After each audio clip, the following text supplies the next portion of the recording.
What is going on, guys? Of course, Jordan here, back again with another video, and if you haven't already noticed by the title, this is obviously going to be an internship game video. So as mentioned, well, not even as mentioned, similar theme to my previous video about the flip challenge, this is basically going to be the last, if not second last, penultimate video of this series, purely because I've had Siri just turned on for some reason. Purely because, as I mentioned in the past, I applied to mostly finance spring weeks and mostly engineering summers. And literally, like, all of those finance springs I applied for, I got several interviews or second round testing and stuff like that. Engineering was like within 2 hours, no, rejection. So that's pretty annoying. I actually had one assessment center with one engineering firm, but sadly it's one of those ones they have to sign a discretion act for, so I can't even talk about it. I couldn't record that day or anything, so that kind of was useless in terms of this series. For my career it's cool, but for the series it's not, and I got rejected from them anyway, so for me it's not even that good either. But nonetheless, I figured, since there's nothing to talk about right now, I do have a few applications still pending, and I have a few that I kind of can talk about, but I don't really want to because a lot of them are for, some of them are exclusive, like through my uni or through SEO London, Upreach, Bright Network, and it's kind of unfair because most people that watch this can't even apply to them. So it's like, they do exist. If you are part of SEO London or Upreach or Bright Network, or even through a university, you can find a lot of exclusive opportunities. But I'm not going to talk about mine because, again, they're exclusive to me, so it's not like useful for many people who are watching this. Either way, I figured at this point, at this juncture, since we've been through so much together, the one thing I haven't yet covered is assessment centers. We've gone through my CVs, cover letters, finding the actual internships and all of this stuff. So I thought for this penultimate, if not final video, let's talk about ACs. So in front of me here, I've got a list. Here's my laptop, I've got my notes. This lighting is literally just my laptop here on full brightness because I figured I haven't got actual lighting, but nonetheless, I have my notes here, and yeah, we're going to go through them. I'm going to try and make this as concise and useful as possible. So yeah, without further ado, let's talk about assessment centers. So through my notes, I've written down the three, what I believe to be the main, the most commonly tested methods in assessment centers. So these three that I've got down here are the group assessments, the case studies, and the interviews, the one-to-one interviews, or sometimes 3-to-1 I've seen in my experience. So we're going to go through it one by one. I'm going to start off now talking about group exercises, and yeah, we'll go through it throughout the process of this video. The four things that I think are the most important when it comes to group exercises are keeping time, using people's names and referring back to them as you go through, speaking with confidence and adding value when you talk, and also also focusing on the task. Those are the four main things. I think timekeeping is probably, if not the most important, the second most important thing, because going over just looks so bad. It's like attention to detail, paying attention, and being on task is so important. If you can't even, take 10 minutes for a 10-minute task, that reflects so badly on you and the rest of the team. So whether you just have a watch and refer back to it, or you have your phone on the table with a timer counting down, keeping track of time and making sure that when you have like a minute to go, you say, all right, guys, we have 1 minute to go. Let's just answer the question they presented us with, or let's just find a solution to this challenge. Having that organization, that just looks so well. That looks so good in a group. And people always forget it. And in my experience, I'm usually the only guy to pull out my phone or to set my watch timer. So be that guy in your groups, and hopefully that will bring you as much success as it's brought me in the past as well. Using names isn't like the biggest deal, but I feel like it reflects, like, it's very nice to be personable, to know who you're talking to, and again, to bring them into the group as and when it's necessary. One thing that I do so often is if I see, John or Louisa or, whatever person in the group sitting there not talking too much, I might be like, so John, what do you think about this task? Or so Louisa, what is your opinion on what we just said? Because not only does that show that you're good at working in a team, that you're good at involving people, it helps you, like, it generally helps you tackle the task, because sometimes you can be stuck, or sometimes you get people that are very like overwhelming and just keep talking and won't let you put your idea across. But when you like shut them up and say like, what do you think over there, even if they say something completely stupid and irrelevant, at least it looks good on you for bringing them in, and it shows the rest of the team that, oh wait, there are other people here, and they start to think more about, maybe I should have done that, or maybe I should incorporate their ideas into my idea, even though it's maybe not right, or maybe it's different to what X person thinks is right. It definitely has an impact on the overall task and the way the team continues to approach the task after that. Speaking to add value is probably very important as well, and of course focusing on the task. these two things are very, very important, mostly because of time. Like it's very frequent, that you go through the task and it's like, oh crap, I have 2 minutes left. If you make sure that you only speak when you have something valuable to say, and also that every comment that's made is specific and focused in on the task, and you're being concise with it, that's such a good way to like get through the task and to make sure you actually answer the question. Because it's very common that you have a task and you spend so much time like reading the information or talking to this person or trying to prove your point to someone else that you don't actually answer the question. You don't actually get the points down that you need to present that back to the judges or whatever. So make sure you're always on task and you're always adding value. There's no need to tear someone else down or to say something that doesn't contribute to the task. Just always, be concise, get the job done. So that's basically my top 4 tips on getting through the group exercise. So the second part, the thing that I get quite often as well, I say quite often, I've only got, I want to say twice in interviews, but this is the case study. So the case study is usually they give you like a bunch of articles, they say you have some amount of time to read through it and present back to us. And generally this is what they always do. It's always like read this, take some notes and present it back. So the 3 tips I give you here is, again, keeping time, whether that be with your phone or with a watch, because sometimes they don't stop you at the end. And even if they do stop you at the end, it's good to know like you only have 2 minutes left, so you want to get down your point. So you want to set aside 5 minutes to get everything together, as opposed to just going through until the end and then having to waffle when you're done. So make sure you keep time. That's, again, very, very important. You also want to skim read. You don't want to read the whole article, or you don't want to go through it in too much detail, because generally they give you a specific task and there is only like 2 or 3 lines in that article that's relevant to the task that you're trying to answer. So just try and skim read it and identify the key words and the key phrases that you're going to use and try and learn, and then refer back to them later. And then the final point, carrying on from this, is presenting that back with confidence, with the knowledge that you've done what you needed to do and that you fully understand the concept. If you don't, that's fine. Just say, I don't fully understand this, but my interpretation of the context is blah, blah, blah. Or my intuition would tell me that X, Y, and Z. I think every time I say my intuition tells me this, like I get smiles from the judges, and that always bodes well for me. So if you don't know, then just say that. But at the same time, if you try and keep track of time and you try and identify the key phrases, you're generally going to be okay, and you're generally going to have a good enough case to present back to them and not be like lost in the water. So the last thing I'm going to get into in this assessment center masterclass is going to be the one-to-one or one-to-many interviews. So generally speaking, there are only 3 types of interview in terms of the structure and how the questions they ask you, which is competency based, strengths based, or technical. So technical, I'm going to go off first and just say, like, usually there's not much prep involved in technicals. It's, in my experience at least, it's a lot more of just knowing how to solve the answers, how to answer the questions. Like, I generally apply for tech roles or, of course, finance roles. So when it comes to tech, I get a lot of problem solving questions, a lot of coding, like, debugging code or something questions.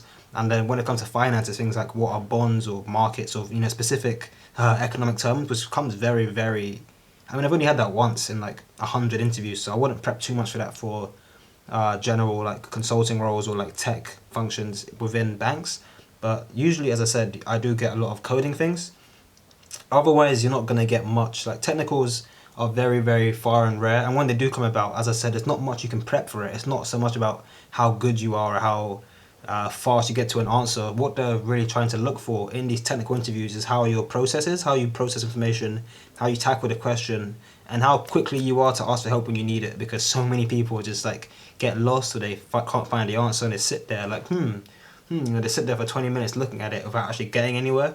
Whereas someone who's good at answering questions and solving problems, if they don't get something, they'll say, can you help me with this? Or they'll say, just looking at it, I'd go from this and this and this, but I'm not too sure where to go next, or I'm not too sure what that would give me. And then just being able to show your process lets them into your mind and helps them understand, like, maybe this person might not know the answer right now, but I can tell they have the knowledge and the skills necessary to learn later on. Or maybe they got the answer very quickly, but I can tell they didn't just get it because they knew it. They got it because they knew how to work it out. Because sometimes people just cheat. Sometimes someone will know the questions that they're going to ask, and you can just sit there and be like, oh, 81, 12, square root or whatever. But it's more important to show how you got there, because that's what they're looking for. They want to know your process. So bear that in mind when you go into technicals. Regarding the other few, like, that's basically where my notes come from for the how to tackle these interviews. And generally, just to break up the two, from like first principles, I guess, competencies is generally like, tell me about a time you worked in a team, tell me about a time you struggled for a project, tell me about a time you've done blah blah blah. Whereas strengths-based interviews are very much like, do you prefer working in a team or by yourself? Do you prefer work on a long-term project or a short-term project? And that's kind of to get to see, like, the main difference is competencies is like giving specific examples for each cause, whereas strengths is like trying to understand what you're good at and what you're not so good at, and how you can grow at your weaknesses and how you can harness your strengths in that role. So those are the two, I guess, the main differences. Going into how to ace both of those, generally speaking, what they want to know is how good are you as a person? You know, being personable, being yourself, being friendly. Because no one really cares about whether or not you've worked in a team before. People don't really care about your, you know, whether you like long-term projects or short-term projects. I mean, of course, your answers are important because it shows how good you are presenting yourself and how good you are answering questions and your general experience. But when you're a student who's basically not had much experience, a lot of students haven't worked before, or even at uni, some degrees don't have many group projects, so it's very much like sitting there on your own, doing a lot of reading. So they appreciate that people are going to have a varied spectrum of answers, but what they want to know is, can I work with you? I've had examples in the past where the person interviewing me or the group of people interviewing me are like the senior people in the team that I'm interviewing for. So it's like, if I do get the job and I come back in the summer, I'm going to be working with those 2 or 3 people that interviewed me. And that whole time they're looking at me and thinking, can this person fit into the team? Can I work with this person? Is this someone that I can take from, you know, wherever they are now in June to somewhere way higher in September? And these are the things that they're looking for. They don't really care, again, about your specific answers. They want to know how you answer it, like how you structure and things like that, and most importantly, how you are as a person. So bear that in mind when it comes to your interviews.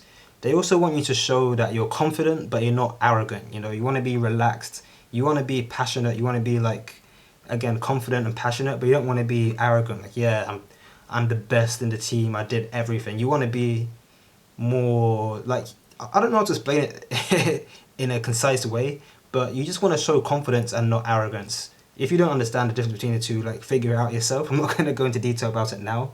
But generally speaking, people can tell just by looking at you and just hearing how you speak, how passionate you are about something.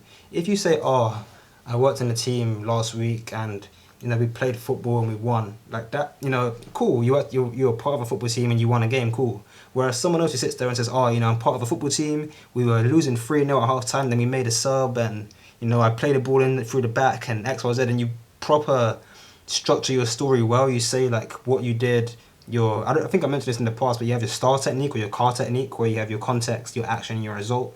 If you structure it well and you're moving your hands and you're getting into the story, they can kind of tell you're, you know, passionate, that your example means something, and that you're confident about what you're saying, you're not making it up. So again, make sure you're relaxed, make sure you're passionate and you're confident, you know what you're saying. Don't be arrogant, don't be cocky, try not to sound robotic. I know people often prepare their answers, so of course it's always good to prepare, but try not to read off a script, or don't memorize a script. Maybe memorize some key bullet points and then bring that out as you go through, so it sounds like you're telling a story as opposed to you're reading a script.